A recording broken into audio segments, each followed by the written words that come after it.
Ueba! Fala aí, galera do Toque Passa, de volta aqui para falar de um tema muito importante para os torcedores do Fluminense.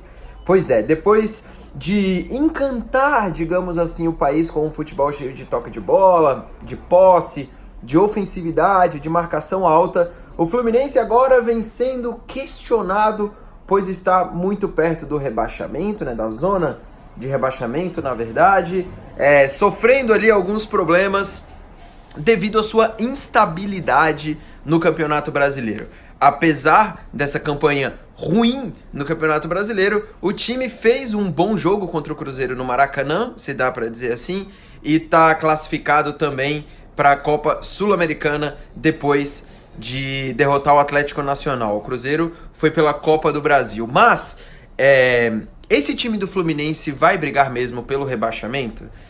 Na minha opinião, como eu já disse aqui algumas vezes em relação a esse time do Fluminense, do Fernando Diniz, ele é extremamente instável e tem uma defesa muito falha e um meio-campo que não é bem treinado na parte defensiva. O jogo contra o Atlético Paranaense mostra, tá sendo mostrado muitas vezes como uma derrota que deixa todo mundo muito preocupado devido ao placar, mas que tem algumas justificativas para um placar elástico, digamos assim.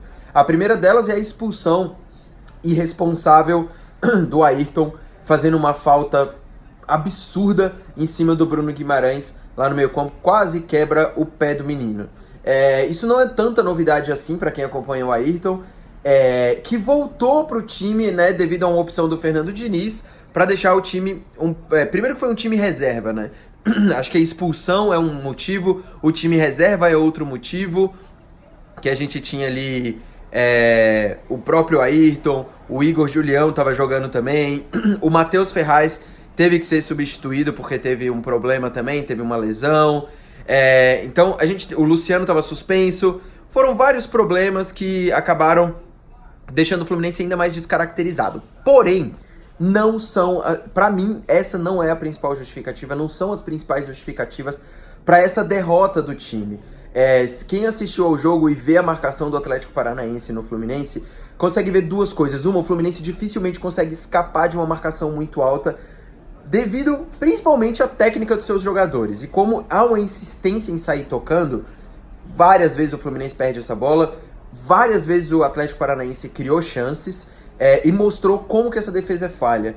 Essa parte de treinamento de saída é uma parte, né? É um segmento que eu acho que existe uma insistência quase burra nisso, quando não tem como fazer, porque o Fluminense não tem outras alternativas, então é uma insistência que é burra, porque não precisa ter um escape pelas laterais, ou pelo menos uns pontas que consigam ser bem lançados. O Atlético Paranaense, por exemplo, é um time que sai tocando, é um time que consegue fazer esse tipo de marcação alta e também sair tocando quando precisa, ou do jeito que ele gosta de tocar a bola. Mas, várias vezes, ele tem que dar o lançamento longo, ele coloca a bola pro volante e ele coloca direto pros pontas, que no caso desse jogo foi pro Rony.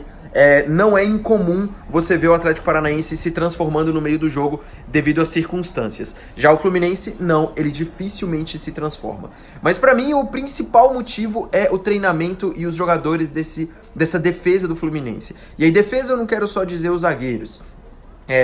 Os zagueiros são sim abaixo da média técnica, eu diria, do Brasil. Hoje a gente tem a zaga titular com o Nino e com o Matheus Ferraz, que estão em uma boa fase, mas tem muitos problemas em bola aérea. O Fluminense levou um gol do Rony, que deve ter 1,42 m, com todo respeito ao Rony, ele deve ter, 1,70 m e pouquinhos, né? A defesa, nos dois momentos você pode ver que os zagueiros chegam atrasados, os laterais não conseguem fazer a cobertura, e ninguém sobe na área do Fluminense. Né? Ninguém. Para fazer o primeiro gol, o Lúcio Gonzalez mal subiu. O Lúcio Gonzalez também é um outro reflexo de como os volantes do Fluminense não conseguem se entender direito com a zaga na hora da proteção. E claro, os laterais, ainda que fossem, que a gente tivesse o Igor Julião como reserva, e o Caio Henrique estava fazendo, como ele já vem fazendo há um tempo, às vezes de lateral esquerdo, é difícil você ver o nosso lado direito, né, o lado direito do Fluminense sendo bem coberto, sendo bem feito. O Igor Julião, por exemplo, não conseguiu fazer uma coisa que o Gilberto também não faz, que dificilmente o Gilberto faz, apesar dele ser muito bom no ataque. Então eu insisto que essa instabilidade do Fluminense é um claro reflexo da insistência do jogo do Fernando Diniz, que precisa entender que essas coisas mudam com o tempo, mudam com o adversário e precisam ser adaptadas principalmente ao nível dos seus jogadores. É claro que tem que falar também dos goleiros. Apesar do Rodolfo não ter falhado em nenhum dos gols do Atlético Paranaense, o Fluminense passa por uma crise muito forte. E apesar de entender que o salário do Diego Cavalieri era alto, ter trocado ele por esses dois goleiros que a gente tem hoje e o Diego Cavalieri ficando na reserva do Botafogo, é meio complicado de aceitar uma troca dessa, né? O Diego Cavalieri com certeza foi um dos melhores goleiros que o Fluminense teve nos últimos anos. Mas de qualquer forma, a minha insistência é: esse time do Fluminense vai sim disputar o rebaixamento, caso continue nessa insistência de um jogo que é bonito, mas não é eficiente, isso está provado. O Fluminense precisa ser mais equilibrado, ele precisa ser mais adaptável e ele precisa entender quais são os seus jogos e quais são os seus jogadores. Esse time, rendendo bem, ele vai disputar uma Sul-Americana e vai ficar no meio da tabela. Vamos ver o que vai acontecer nos próximos capítulos, pois o Fluminense vai jogar contra o Cruzeiro ainda essa semana. E não esquece de curtir o vídeo e assinar o canal, porque tem mais vídeo do Toque e Passa, vídeo todos os dias esta semana, beleza? Toca ali no sininho também para você receber as notificações. Valeu!